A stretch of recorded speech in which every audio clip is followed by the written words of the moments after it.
गंगा जी के मटिया मांगाइला बेदिया बनाइला बेदिया बनाइला हो। लालना जाही बेदिया बैठे नी गजानन पेनी के पीताम्बर पेनी के पीताम्बर। लालना जाही बेदिया बैठे नी गजानन पेनी के पीताम्बर पेनी के पीताम्बर। घुमरी घुमरी हम पूजिल गजानन के मनाइला गजानन के मनाइला। लालना हाथवा में लेई पान फुलवा गजानन के मनाइला हो। लालना हाथवा में लेई पान फुलवा गजानन के मनाइला। बेटा जे मांगी नारियल ऐसन बेटिया तुलसी ऐसन बेटिया तुलसी ऐसन हो।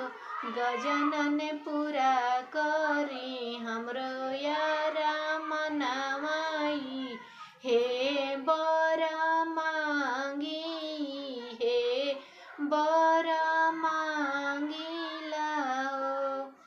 का करबू ये तिवई बेटा नारियल ऐसन बेटिया तुलसी ऐसन बेटिया तुलसी ऐसन हो। तिवई का करबू मांगी के मांगना माई हे बर चाही हो। बेटा जे कुला के बढ़ती करी है बेटी ससुर में गह हो।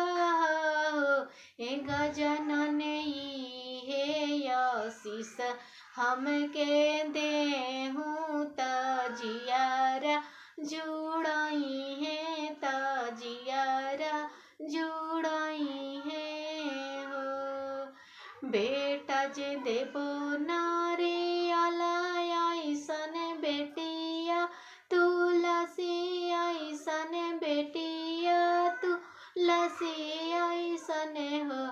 एतिवई हे बर देबो गणेश चौथ कर हो। एतिवई हे बर देबो गणेश चौथ कर गणेश पूजा कर हो। गंगा जी के मटिया मांगाइला बेदिया बनाइला बेदिया बनाइला हो। लालना यही बेदिया बैठे नी